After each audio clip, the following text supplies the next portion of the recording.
Welcome back to Counsel and Commentary. Today I have a fantastic family lawyer, Stephen Steele. Welcome to the show. He's been practicing since 1978, so he's got a lot of good insights. Welcome to Counsel and Commentary.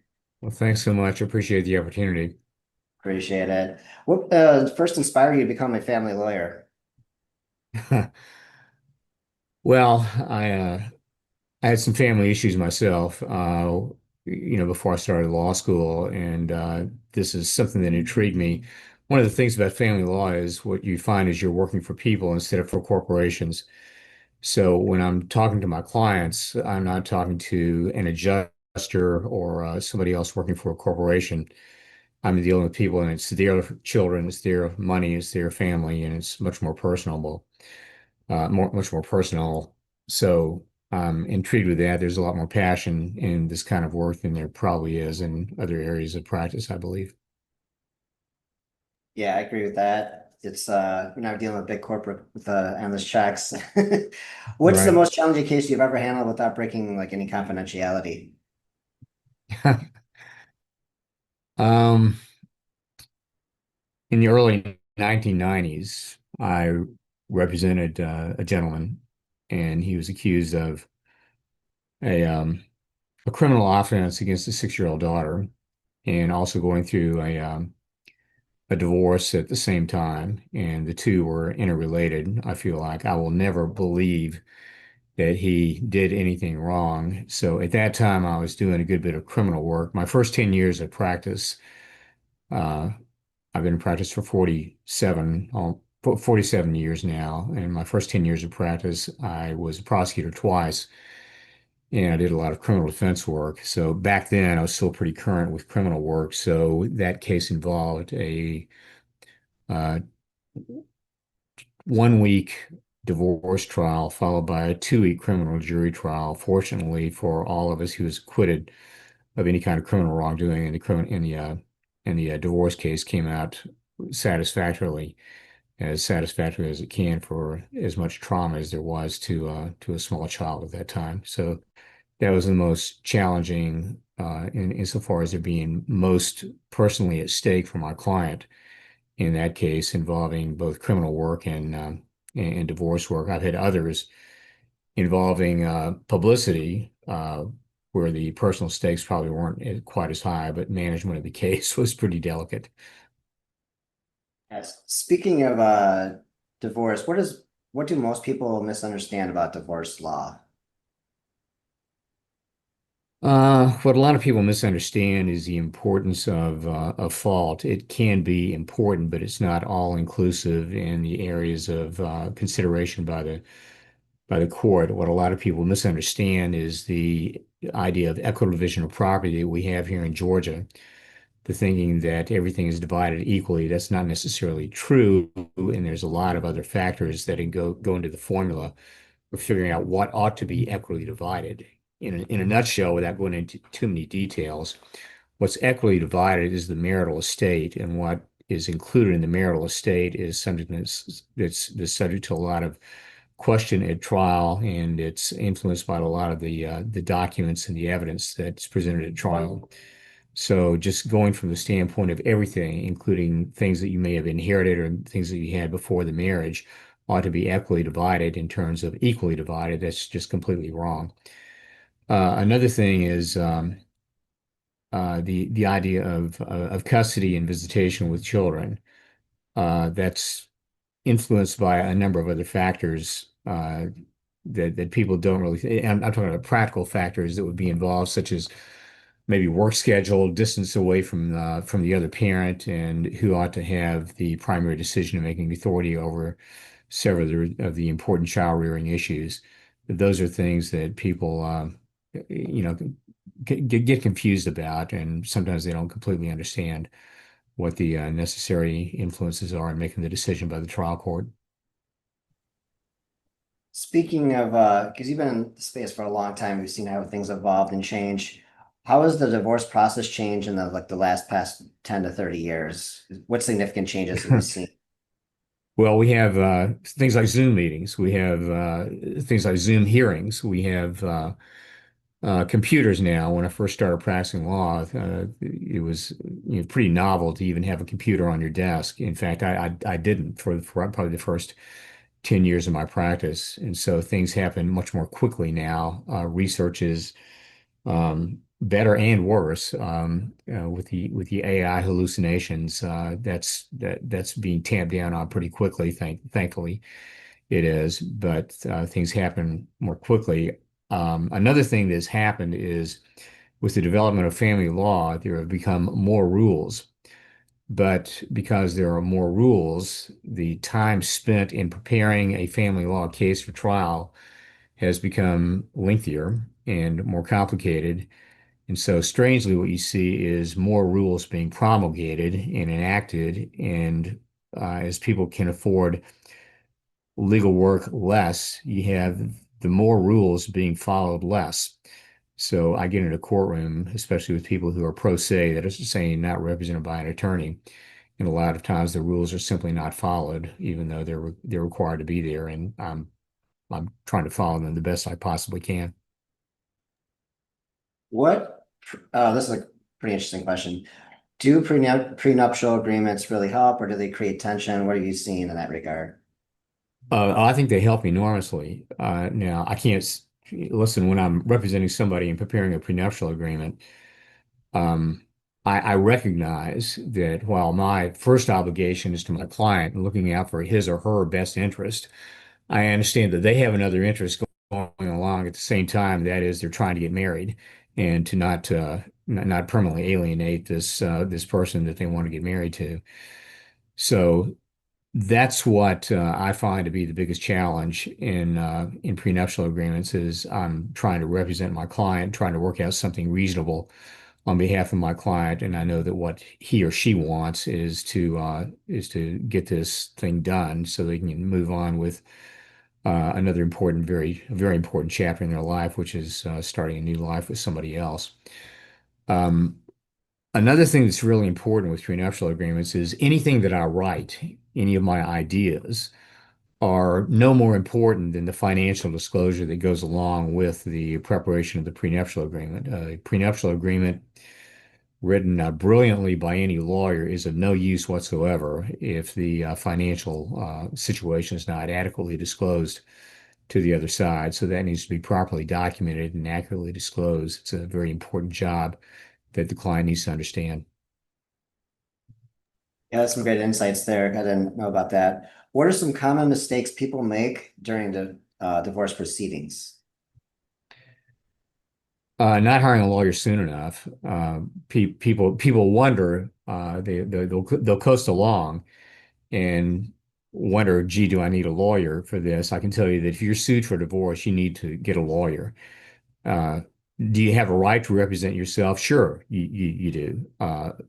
It's a big mistake. It's like, repairing your own car, repairing your own house, or doing your own root canal. I suppose that if you're qualified, that you could try to do it if you wanted to, but I went to law school and I've been in practice for 47 years. There are a few things that I've picked up along the way that I feel like hopefully I know that the average layman would not know. So I'd say that one of the biggest mistakes that I see is people who have by not hiring a lawyer, they've allowed things to get messed up pretty badly, and they want me to try to fix it. And sometimes it's just too late. Oftentimes, it's just too late for me to do anything, especially if they try to do something like try a case without a lawyer and then come in to see me after the trial is over. You got earlier is better because you get this the right direction, the right guidance. How Right. do courts typically decide child custody? Well, there are statutory factors involved, probably 19 or 20 statutory factors. And the judges the good judges look at the statutory factors. They include things like who's been the primary parent to take care of the tasks, like the trench work of raising a child, who's been on the floor playing with the child, who's the one that's been helping with the homework, who's the one that's been taking the child to the doctor's appointments and all that kind of thing. Now, having said that, I will tell you that many times that is simply difficult to prove. You have both parents trying to muscle their way in on signing the report cards, both parents trying to make a cosmetic appearance at the daycare center, parents fighting each other over who's going to be going to the doctor's office, and then that results in one parent not telling the other parent about her doctor's appointment, and so that's subject to all kind of manipulation. In cases, for example, if you have an issue where you can present to the judge a clear and unequivocal difference between two different parents insofar as what they will do to help raise this child, I think that's probably the best thing. Let me give you an example. Suppose that one parent maybe wants to send the child to, a particular type of school, or maybe even homeschool the child. The other parent, however, wants to send the child to a brick and mortar school that's of good reputation. That is a choice that I'd like to present to a judge instead of her having to figure out, well, who's trying to manipulate the doctor's appointments, who's doing this. I have a judge who's saying, well, where do I want this child to go to school, and how do I want this child to be educated? So that's what I think. There are other factors, of course, that go involved that are involved in determining custody, and one of the factors is which parent, uh, if awarded primary custody, would allow opportunity for the child to cultivate a relationship with the other parent. So that is one factor. And what I tell people is, listen, you don't want to be too stingy with the time, even if you have a right to have a lot more time than you do. Don't be too stingy with it, but don't allow the other parent to override your decision-making process. So those are two of the several factors. I could talk about that probably for several hours, but those are just two of the factors involved in deciding custody. Yeah, yeah, I could just see it sounds like a lot of games. So some of the parents like, oh yeah, I'm not picking them up. I'm picking them up, Sometimes, yeah, and yeah, just lying to prove somebody else right. in court. I bet you've seen a lot of crazy stuff. How can parents make custody agreements less traumatic for their kids? I think what you'd have to do is to make the default provisions of a parenting plan, is what it's called, very clear. And keep in mind that in the first year of law school, what we're taught is an agreement to agree is no agreement at all. And I see some parenting plans, particularly those written without the assistance of lawyers, assume that the parents can agree on a number of issues. Now, that probably sounds like a noble concept, but in practice, there needs to be a clear default provision if the parents cannot agree on something. For example, if they cannot agree on an extracurricular activity, if they cannot agree on the school, if they cannot agree on the doctor, then one of them needs to be the tiebreaker in that, and it needs to be clearly stated in the parenting plan.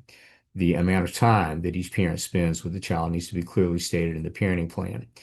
I will tell parents a lot of times they some parents will start counting days on the calendar, even down to in one weekend or within 1 month, I'm cheated out of 1 day or 2 days or several days a year maybe. I'm not saying that time with your children is unimportant. It certainly is important, but trying to split it down to counting days and trying to make the days match is not the kind of thing that is good for your child, and the child will inevitably get involved in that.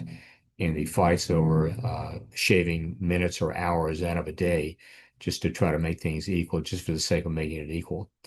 I hear a lot of parents in maybe the first or second conference that I have with them, and they say, I want 50-50 time with my son or daughter. And that sounds okay, but most guardians, that is a lawyer appointed to represent the best interest of the child, will tell you that they don't like that approach when it first comes in. If it's the first word out of a parent's mouth, I want 50-50 time, that's usually a bad sign for a guardian. And a lot of times people don't really think about what does that really mean? Does it mean a week on, week off with the child? And most judges do not like that. Most children do not like that. Or are you talking about maybe Monday and Tuesday with one parent, Wednesday and Thursday with the other parent, and then you alternate the weekends? That's probably more palatable, except for the fact that it means that the child really is uprooted in the middle of the week, and probably the child doesn't like that a whole lot either. So, paying attention to what the children want, which is typically a home, and to be involved in a home that's close to their usual activities like school, extra activities, baseball, ballet, Boy Scouts, whatever it is something that I feel like is important to a child, and keeping in mind what the child practically has to do in order just to survive as a child and grow up successfully. Yeah, it sounds like there could be a lot of issues there with, my question is like, it's kind of subtopic. Is there like an app or like a tool people use to kind of go to court and say, hey, they had it, or they just, it's all word of mouth and try to, how do they show receipts? Like when they pick the child up, or is there like big battles because like they want to like, get an extra day and they can just manipulate that data? Or is there like a tool or a resource people could use to say, hey, we had the child for this long? Is there anything like that, like an AI tool or anything like that that collects the data? Well, as far as communication between the parents, there's several tools. Probably the most commonly used is something called Our Family Wizard, and that's a platform that parents use to communicate with each other and to tell the other about medical issues involving a child, the game or the performance is on this day and the practice is on this day and that kind of thing. So that's commonly used, and it's pretty well recognized and appreciated by many judges, and I think it's well intentioned. However, I will tell you that my experience is Our Family Wizard just turns into a platform for people to use to try to build their next custody case. Like, you should have done this, you should have done that. I told you this, and then just complaints about the other parent. So while I recognize that tools like Our Family Wizard are well intentioned, they're just turning into platforms. Now, you're talking about something else as far as record keeping. What you can use is just a plain calendar, like a desk size calendar, and you can um, just keep track of that, what you did, like where you were with the child on a certain day, using just a regular calendar. Long, lengthy diatribes about what I did, and long calendars and diaries about that kind of thing. Judges aren't going to read all that. So just try to keep it within 4 or 5 primary points, and try to get affidavits from people like the coaches and the teachers and the doctors and that kind of thing to help your case in custody. Yeah, that makes sense. I was just curious about that because I could see it being pretty complicated. What role do finances play in divorce settlement? Obviously, this is a big issue here. Um, I work with a number of financial advisors, uh, forensic financial consultants, accountants, and for cases where there is a family business, like a closely held corporation, someone who maybe has had several partners in LLCs and had several LLCs with different partners. Maybe someone who's built their own business after a period of 30 or 35 years and is now getting divorced. Somebody who's an important shareholder in a business that he or she helped start. Maybe just a regular proprietor of a store in a shopping center. That's really important because the value of the business may be the most important asset, and the most valuable asset that this couple has in the whole divorce. And now, equally important is somebody maybe who's built his own business, and after 25 years, maybe his spouse dies or he gets divorced, and then he gets remarried and stays married for maybe another 10 years. Well, an important point is how much of the increase in the value of that business accrued during the term of the existing marriage.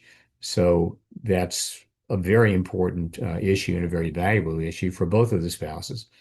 If there was a huge uptick in the value of the business during the time of the second marriage, and that second spouse is going to expect to receive and probably ought to receive a much greater amount of money than would otherwise be the case. But from the standpoint of the owner of the business, whether it's a husband or a wife, that person is rightfully going to want to protect the value of the business that he or she built up before the marriage to the second spouse.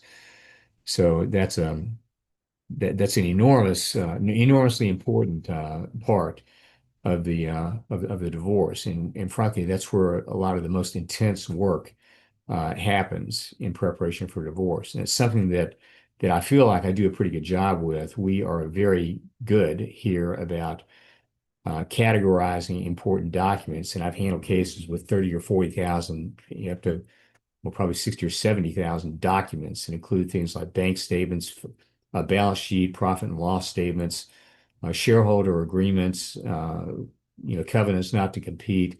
I've handled all that kind of thing with tax consequences involved in it. And it takes a lot of patience and a lot of organization, which I feel like my group in this law firm is very well suited to do, and we're experienced at doing it. I feel like we do it about as well as anybody does. Yeah, I mean, it's just a fascinating subject. How are the assets and debts typically divided? This could be a can of worms question for you, but because you kind of alluded to a little bit, but is there like what's kind of like your thought process on that? Like how assets and debts typically divided? Well, the rule here in Georgia is equitable division of the marital estate. So trying to determine what's included in the marital estate is one of the first steps in the process, and then trying to determine what's equitably divided. Now, most judges are going to start. Again, the rule is equitable, not necessarily equal. But most judges are going to want to start with their analysis being what does it look like? Will it look like if I divide the marital estate equally, and how, as a practical matter, can I do that? Now, when I say as a practical matter, some of the things that a judge is typically going to want to do are these. If you're awarded an asset that's encumbered by a debt, the judge is probably going to want to award that asset and the debt to the same spouse.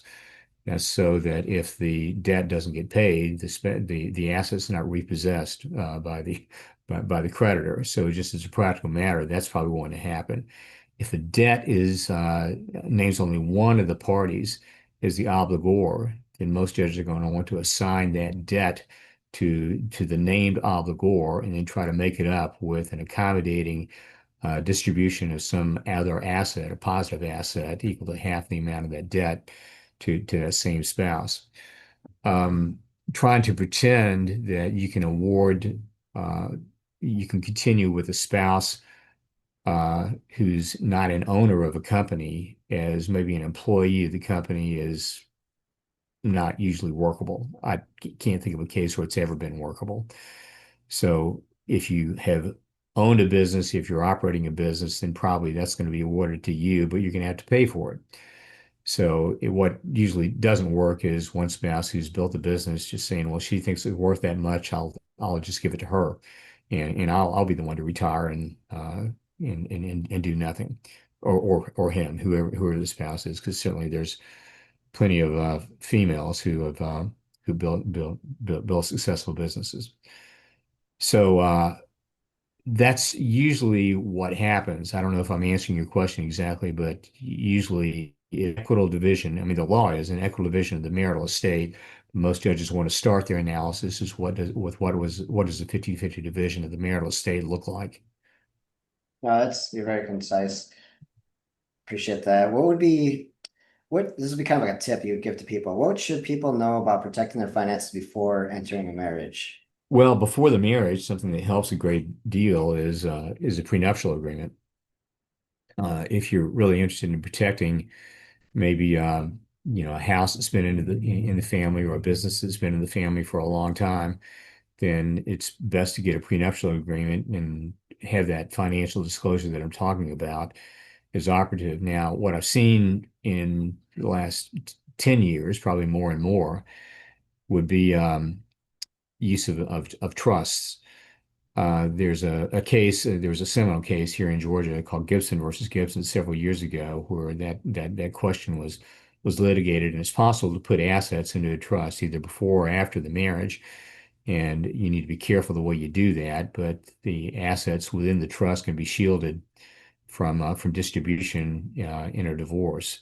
So those are probably the two primary ways that I see assets being protected with a prenuptial agreement and with use of a trust. Some people try giving away the asset to a straw man. That's not as sophisticated or successful as you might think. And usually when an action for divorce, and actually most any kind of domestic relations action is initially filed, most clerks, in fact, every clerk's office that I know of in Georgia will generate what's something called a standing order of the court. The standing order has several normal provisions, one of which is neither one of the parties can sell, encumber, transfer away any of the assets. And if you try to do so, it's a nullity.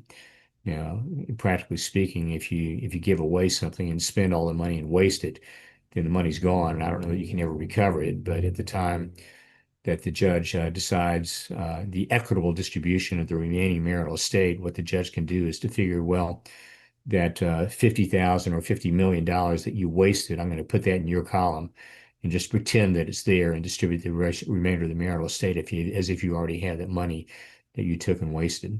We kind of alluded to this before, but besides Zoom, how has technology like text message, social media affected family law cases in the courts? Well, text messages I see frequently, and I mean, a lot of people just talk too much and say too much nasty stuff in text messages. Now, just dealing with the text messages is cumbersome. It's just awkward to do. There are several software programs that can be purchased, one of which is called Decipher. If you're going to hand a bunch of text messages to your lawyer, don't try to take screenshots of the text messages and then just forward the photo to your lawyer. It's better to download everything using something like Decipher, one of the other tools, and there are others. Get the text messages downloaded to an application like that. They display much better. You can see the dates and the times much better. You can see photographs much better. So I would do that. But if you're going to give all that to your lawyer, be prepared to have to pay your lawyer to read all that if you're not going to tell him what's important. So try to find what's important in this, massive text messages. And I've had, hundreds of pages of text messages that clients give me that I have to look through. Sometimes they are very important, but just don't expect your lawyer to look at a text message and try to figure it out. Here's another thing. Do not, on the morning that you're going to trial, tell your lawyer for the first time, hey, I just received this text message a couple of months ago.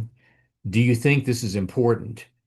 And your lawyer looks at it and says, well, of course it's important. Why didn't you tell me about this earlier? Well, I didn't know if it was going to be important. And what am I supposed to do with it at that time? You want me to tender your phone into evidence, and the clerk keeps your cell phone here for a period of months while the judge considers the documents and writes the order. So if you're going to have a text message, don't figure that your lawyer is going to pick it up from you on your phone on the day of the hearing. Now, I see a lot of text messages involved in family violence actions. There's a statute here, statutory provisions for what's called family violence.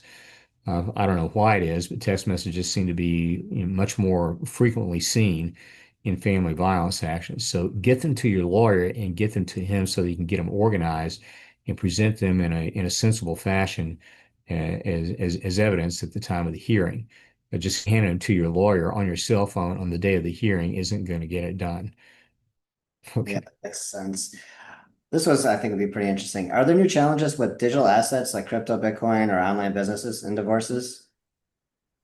Uh, yeah, I mean probably the biggest challenge is finding it, and then the next biggest challenge is valuing the asset. That just becomes difficult to do. I've had cases where somebody has digital currency, Bitcoin or one of the other ones, and I imagine judges have said, well, how do you want me to divide this? You want me to give you Bitcoin equal to half of the Bitcoin account. And usually by then people are, at least half the people are saying, no, I don't want that. I want money uh, that I can actually spend like at the grocery store. So the two challenges I'd say are finding it, and the next one is valuing it, and then how are you going to divide it? That's those are probably the biggest challenges.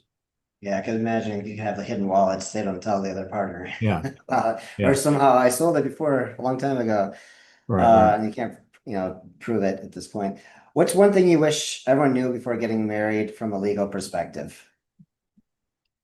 Well, I think most people know this, but your marriage can end, and it can end by death or divorce, either way. But if you're going to get divorced, if you're going to end up getting divorced, then there are some things that a lawyer can tell you from the beginning. For example, if you want to be sure that you keep assets separate, then that's the way you need to behave. Uh, and I recognize, again, I'm back to the point of I realize for people who are happily married and want to stay happily married, that that's an ethical concern that they have that frankly I can't put that as the primary concern. I've got to be interested in them, and their interest is my first priority interest. And I will accept the fact that they want to stay married and there are accommodations that they want to make to their wife because there's love involved, there's family involved, and there's responsibilities and decency involved that I try to pay attention to, and I don't ignore that. I don't try to be a jerk just to be a jerk. But those are things that people I think ought to understand, and trying to trying to arrange things so that you'll be well situated if your marriage ends in divorce is something that I can probably help you out with. There's estate planning for spouses that ought to be taken into consideration. I have partners here. I'm fortunate to have partners here who can help out people with that. And I have other partners in this firm, in a firm of this size, that can help people with setting up things like corporations and partnerships and LLCs and tax planning purposes. I have those resources available to me, probably more readily available to me than with the other typical domestic relations practitioner. Yeah, it's great to have it all in-house. You could have these streamlined communications and Right. efficiencies and not have to worry about, because you know the next person in their team is right there and not have to like worry about another lawyer going back and forth. How do you see family of law evolving in the next 10 years? Well, the continued progression of use of computer-related tools will certainly be there. What we'll see are probably more rules, like I've seen in the last 20 years. There'll probably be more rules, and many of them simply will not be followed. But for those of us who try to follow the rules and try to be professional, you'll see probably more people focusing on family law, and that's another big change I've seen in the last 30 years is that you have more practitioners that are focused on family law, particularly in the metropolitan areas.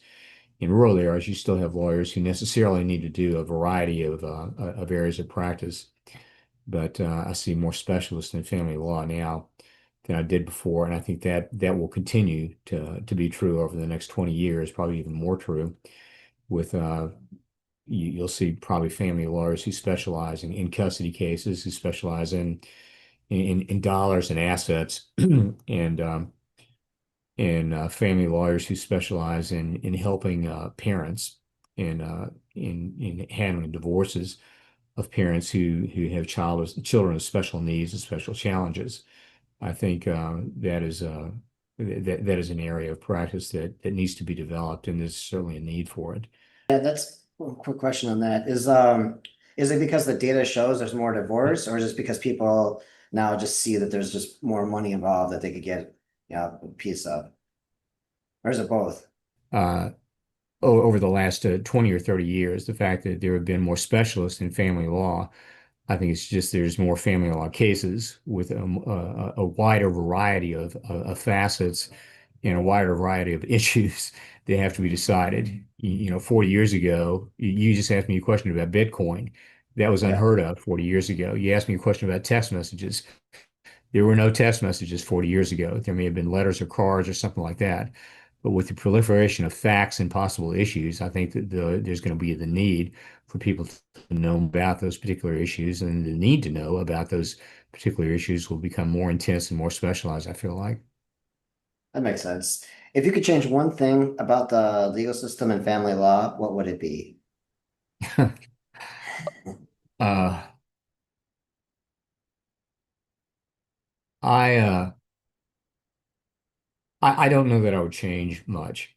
Uh, if I could change one thing, I honestly don't know what it would be. I'm pretty no, no, I'm pretty comfortable with what I do, and I'm not saying that there's not a need for change. Um, there's certainly a need for change in some courts to get hearings more quickly, to get rulings more quickly. But there are some judges that are particularly aware of that and particularly sensitive to the fact that if they have a hearing, they understand that they need a ruling and the parties need a ruling, and there needs to be finality, particularly in issues of child custody. So I don't want to be too vocal about that because I don't want to be too critical of judges in general. There are many who are very conscientious about that and that are particularly sensitive about that and want to be sure that families are well served and they understand that this is a public service that is much needed by by by by many families. But I feel like that over the last 30 years, the developments that I've seen in family law have generally been good and they've been well-intentioned. For example, in 2006, 2007, I was fortunate enough to be a part of the enactment of the new child support guidelines at that time, and I think that's been a good thing. And recently, there have been revisions to the child support guidelines. In July of 2024, there's substantial revisions, and I feel like all of those were good ideas. So I feel like we're progressing in a way that ought to be progressed, but I don't have any particularly important or loud criticism of any particular area in family law. I feel like the practitioners that I work with, and I have the privilege to work with, we all generally want to see things go in the right direction. I like that. And I was talking to Sal from Top Attorneys in North America right before this, and we were mentioning, where do you see the next trends going for, and just basically in the lawyer space, like with marketing, or is there like, are you getting cases differently than you've ever got before, or is it just mostly referral based? Um, everyone who talks to me, everyone who talks to me has checked me out on the internet. Everybody has, but that's generally true with anything you buy or anything you purchase. If you buy, a front door for your house, or if you're looking for a plumbing contractor or you're looking for a doctor, I think it's just instinctive right now that you take a look at what is said about this person on the internet. So I think that's just an inevitable part of practicing law in this century. But as far as where my cases come from, the better cases and the better clients are still referrals as they were many years ago.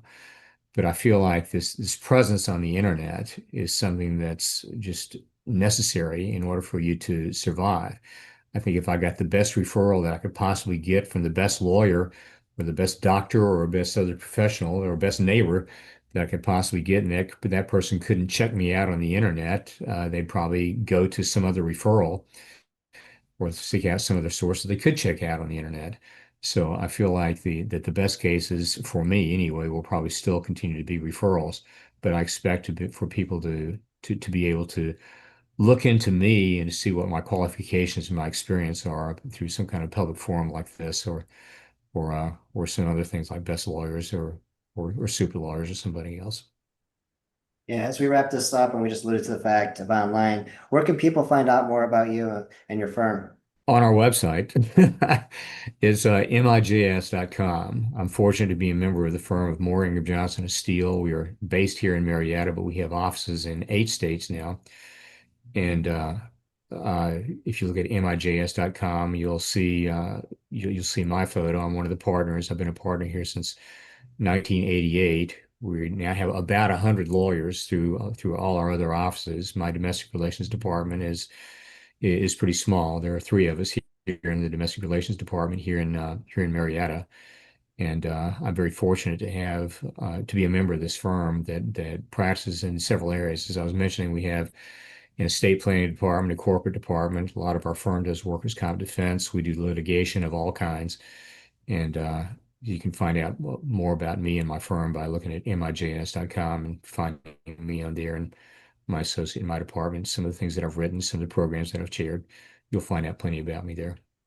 Perfect. And I'll put those in the show notes below, the links as well. Well, Stephen, thank you so much for your time, for being on Counsel and Commentary. Thank you. Okay. Thank you. I appreciate it. Bye-bye. Thank you for listening to Counsel and Commentary. This episode has been brought to you by the top attorneys of North America.